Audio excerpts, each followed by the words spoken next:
I think International Human Rights Day reinstills in us the central importance of human rights. This is something that makes humans different, and it's something that's evolved over time. But we shouldn't forget that the modern idea of human rights is actually very much rooted in Judaism, one of its earliest sources.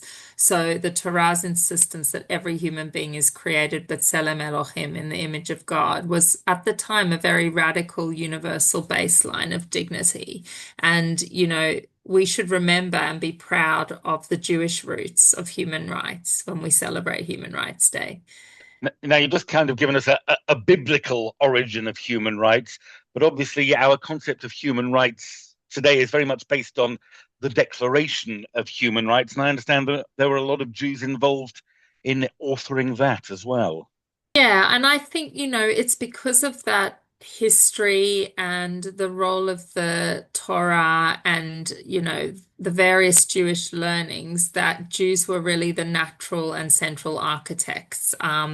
So after the Holocaust, many Jewish lawyers, diplomats, and scholars pushed very much for the international community to codify universal human rights protections.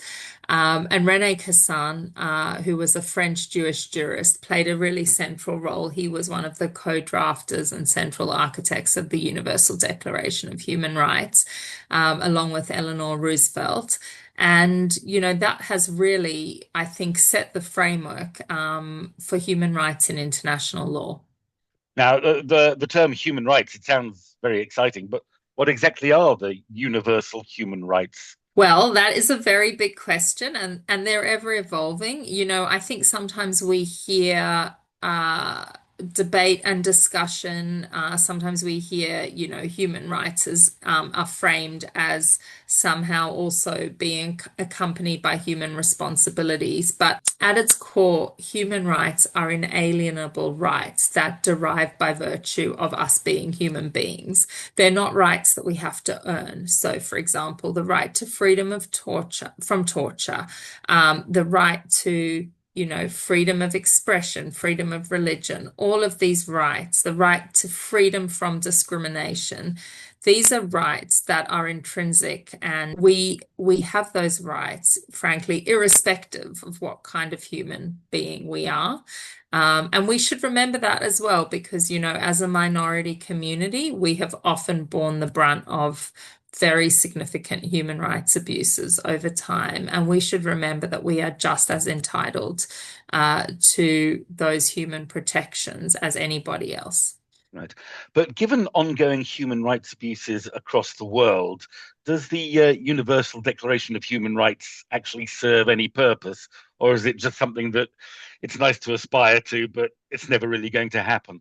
So I believe that the Universal Declaration of Human Rights is more important than ever. It's the moral and legal foundation for international human rights law, and it's the benchmark still that activists use to hold governments accountable.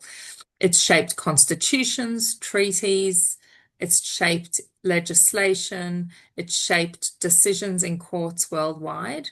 And it's a shared language of human rights. And, I would say in my previous work, I worked on kind of the sharp end of human rights abuses. So, the death penalty and torture. And the Universal Declaration of Human Rights has been absolutely essential in terms of activists around the world understanding what are the basic building blocks, what are the core human rights that we all have collectively. And it's a unifier, we're all human beings and we all have these rights, irrespective of where we are. And it's a framework that we can use to ensure protection of those rights. Is there any way, though, of actually enforcing them? Well, the Universal Declaration of Human Rights has been brought into international law. So there's a variety of different treaties that protect specific human rights. And then, of course, those treaties have then been ratified in our domestic, or in some countries' domestic laws. So the UDHR is kind of the blueprint, and then from that, a whole range of international treaties and domestic laws have been developed and implemented. Some countries have done that more effectively than others. I would say that almost all countries still have a long way to go. But I think what's been really remarkable, if we look at the history of the Jewish people who fought for human rights and who were key in the human rights architecture, what I always find striking is how so many of our international laws and treaties today were shaped by Jewish jurists, lawyers, and activists. So, if we look at the UN Refugee Convention, for example, Jacob Robinson, a Jewish jurist of Lithuanian origin, was responsible in no small part for that. If we look at, again, the Genocide Convention, Raphael Lemkin, who was a Polish Jewish jurist, fought very hard actually to have the term genocide recognized and to have it made into a legal crime.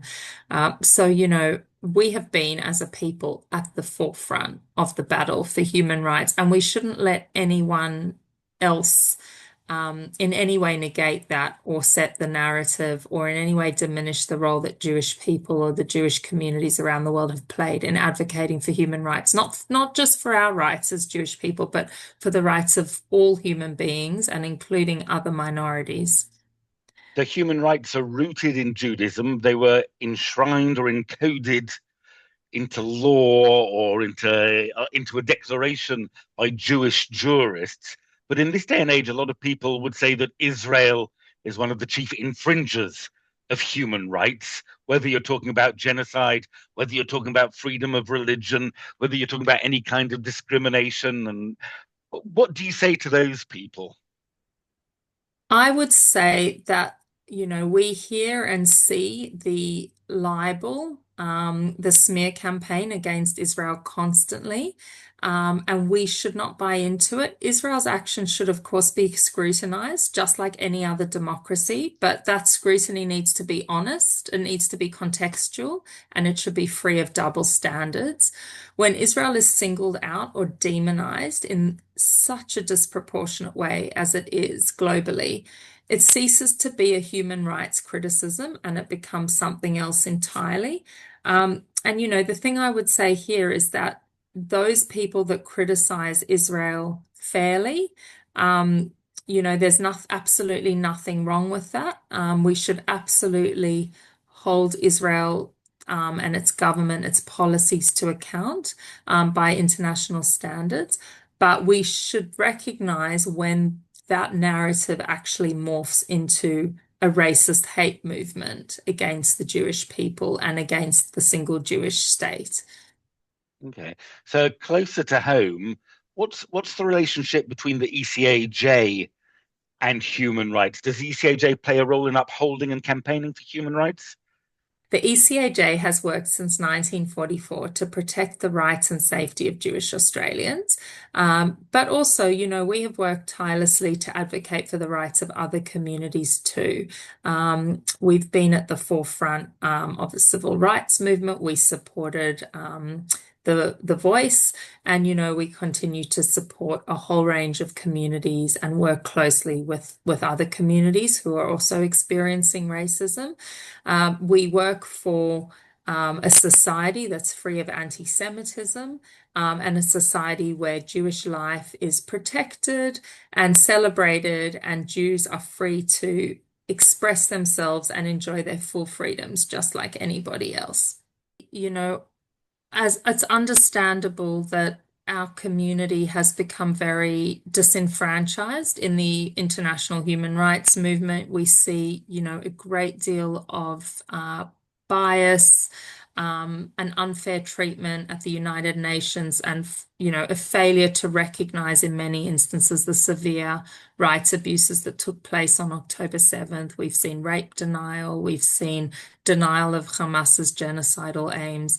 And so it's very easy for us as Jewish people to drop out and say, human rights don't speak to me, and actually they don't mean anything. But we should take pride actually in the role that Jews have played in shaping the human rights movement. And they didn't do it for their own selfish reasons. They did it because they really believed that they had a role to play in protecting and promoting the rights of others. And we should remember that. And we should stay focused and advocate for the rights of others as well as ourselves, and not let other people shape the narrative. We know who we are and we know who was instrumental in founding human rights law and modern international law, and we should remember that and honor that in our work.